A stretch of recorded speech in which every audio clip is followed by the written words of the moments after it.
Hey, what's up, y'all? It's me, Nate Almighty, aka the Global Dark Skin Ambassador, and I'm back with another Raising Kanan Season 4 theory and prediction, y'all. We not letting up because it's the holidays. Take this content. And in today's video, I will explain in 6 very important points why the most beloved character of Raising Kanan, that is Marvin Thomas himself, will in fact be the first person in the Thomas family to either tragically die or disappear from the main story. Now, we already know when a character seems too good in power, it usually means that the end for them is coming very soon. But besides that, I have 6 of the main reasons why Marvin will be the first to go. And for every main point, I have details that are unfortunately undeniable. And it helps us all understand why we do not have much time left with Marvin, even if he makes it to season 5. This video is going to be another banger. Without further ado, let's get to it. Right now, y'all, let's break it down like this. Reason number 1, Marvin had his redemption arc first before any other character in the family. There's not much more for Marvin left to do as a character unless he goes back on drugs, and he probably won't, because that goes against everything he stands for now. Him as a character, he would know that he would be letting his family down very tremendously. We already have Lulu dealing with the alcohol, and he's bound to relapse. Drug usage is far behind Marvin. And plus, after what he went through last season with being snitched on by someone he was supposed to be a sponsor to, we know he's not going to relapse. So what else is there really for Marvin to do if all of his worst attributes are now gone, right? And he worked through it, and now he's just trying to be the best man he could be. That's reason number 1. Number 2, Marvin has already been shot and survived, and been in more than one shootout, by the way. We all know that most times a character survives an attempt on their lives and power, they die once they get attacked again, right? The most recent example of this was Monet Tejada, who was shot at in the end of season 3. Then she had her redemption arc and then died at the end of season 4.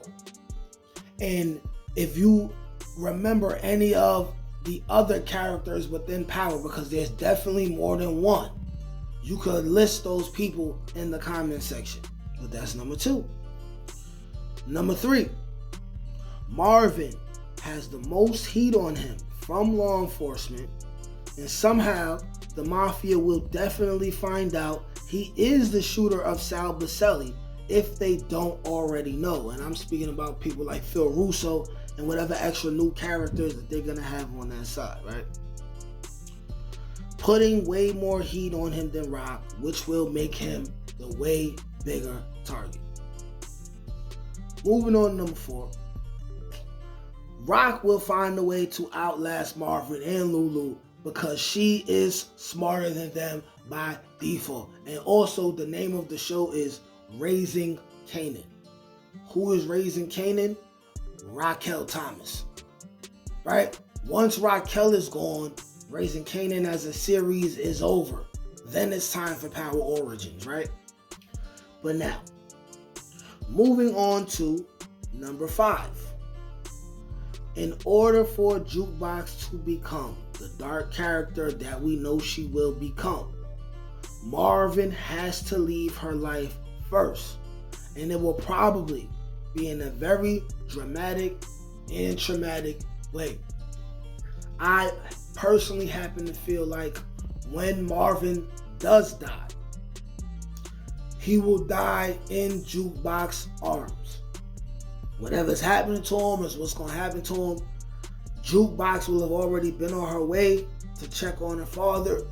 Marvin will be dying, and I believe when Marvin takes his last breath, it will in fact be in Jukebox's arms, because what is one of the best ways for Jukebox to really become dark and heartless is for something foul to happen to Marvin and for Marvin to die in her face. We know that her mother died in front of Rock. So she didn't get to see her mom go. So it's traumatic, but it's not the same as everything she went through in Marvin.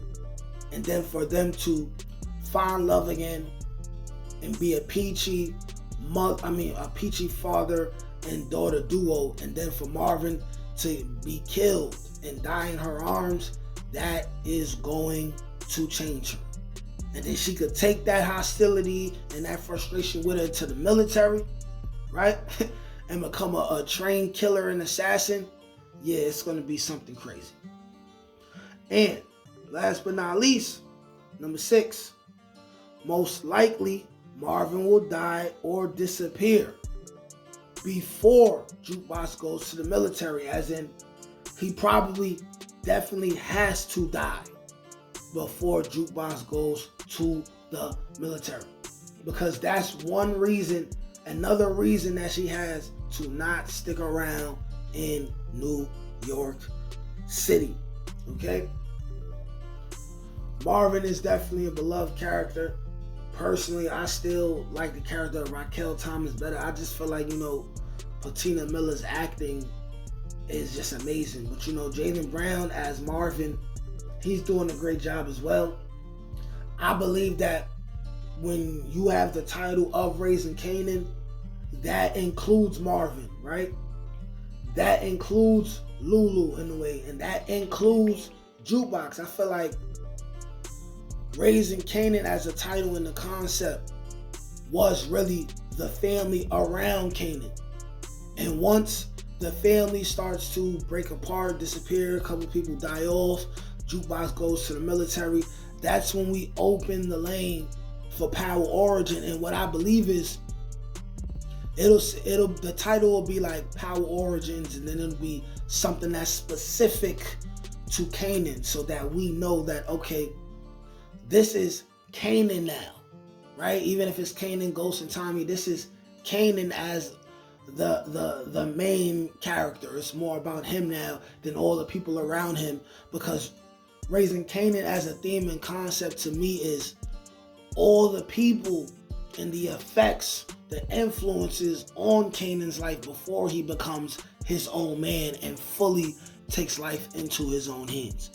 Y'all let me know what y'all think about these 6 bulletin points. Like, share, comment, subscribe.